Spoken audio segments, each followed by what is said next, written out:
And so if you can show your appreciation for the star of Stargate Atlantis, Mr. Joe Flanigan.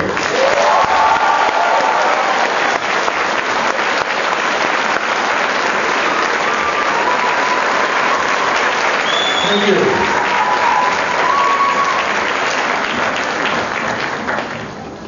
Everywhere I've gone in the last week in Australia and New Zealand, they have a couch.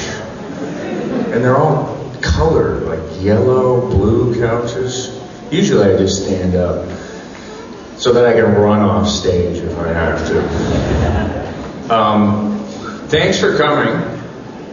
I'm very excited to be in New Zealand. I have been down here for, 10 or 12 days. But I was in Australia. And next time I come, I have to make a point of coming and staying in New Zealand much longer. Yeah, I like it a lot. And I just had a really good time. Went scuba diving, kiteboarding, saw a shark. That's pretty damn scary. And 2 years ago when I came, I went surfing in Byron's Bay. I got into the water and the sirens went off. And a lady had been attacked by a shark. And they made us all get out of the water. 2 years later, I'm in the water and there's another shark. Lots of sharks down here. Anyways, I love to answer people's questions because I know that I'm not a stand-up comedian. So if anybody has any questions, do we have another mic for people? Bravo. Just track that man down, throw something at his head. He will give you the microphone. Oh, is it working? Hello. Technical support. My name is Bob. Can I help you? Your name is not Bob. My name is Bob. Where are you, Bob? I'm in New Delhi. I have the most interesting conversations with tech support. I'm like, oh, really? You're in New Delhi? What's it like there? Hello, my name's not Bob. They go, oh no, my name's not Bob, but I like to say that in technical support.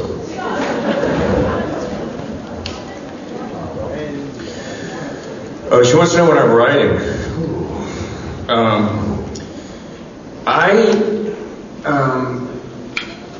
I'm writing a lot of checks. Yeah. I have been trying to put together an idea for a TV series, and I think there's a certain level of interest for it, for sure. And I think the next month or so will be a critical time for something to come together vis-a-vis a TV show and of a particular network. I don't really like to talk about things unless they are greenlit and moving forward, because in my business there are so many possibilities on the table at any given time that you'd be horrendously depressed if you found out how many evaporated overnight. So, and also people say things that they don't really plan to live up to. And so, I think some of you have probably experienced that in regards to some of the things they claim we're going to do.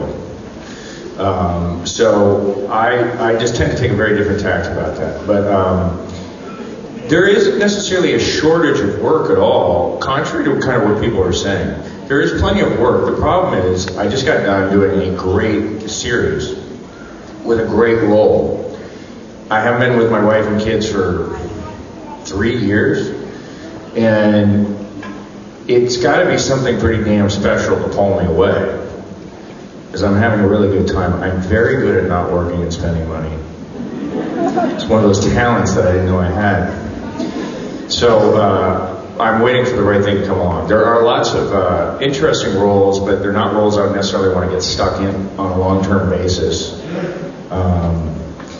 And they seem to have a lot of female-based TV shows where you're the love interest. And I'm sorry, but I just don't want to do it. You know, I really don't want to do it.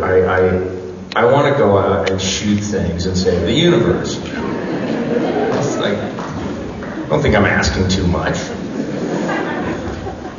And they're like, oh, but this is a cute dramedy starring Ally McBeal. And you're like, no, I saved the universe, for Christ's sakes. Order a glass of Cabernet.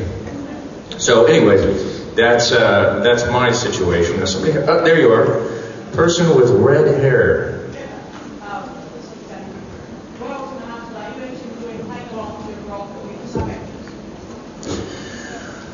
That's a good question, because a lot of actors, I would say maybe less than 1% of all actors have ever played a long-term role.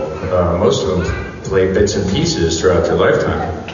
And playing a long-term role puts you into an entirely new place mentally, where you are stuck with that character, whether you like it or not. And I thought my character, I really liked my character. And I was really happy to, how's it going?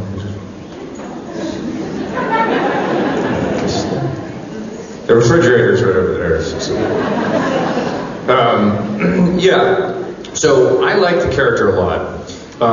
Servicing a character is critical. So you may like the character, you may like to live with the character for a long-term basis, but you have to have a relationship with the writers so that the character keeps moving forward and evolving. That's a challenge. It's a real challenge. Wow.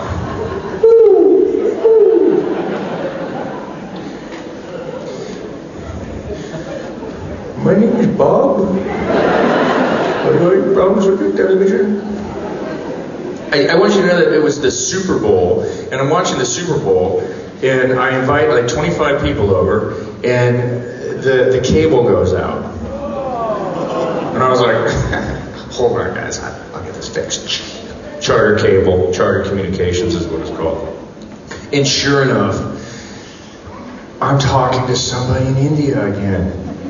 And I'm like, oh man, you don't get it.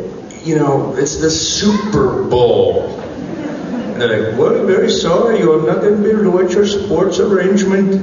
I go, it's not a sports arrangement, it's the Super Bowl. My friends were pretty pissed off at me. It was, yeah, we lost the Super Bowl. Anyways, I diverge. Pardon me.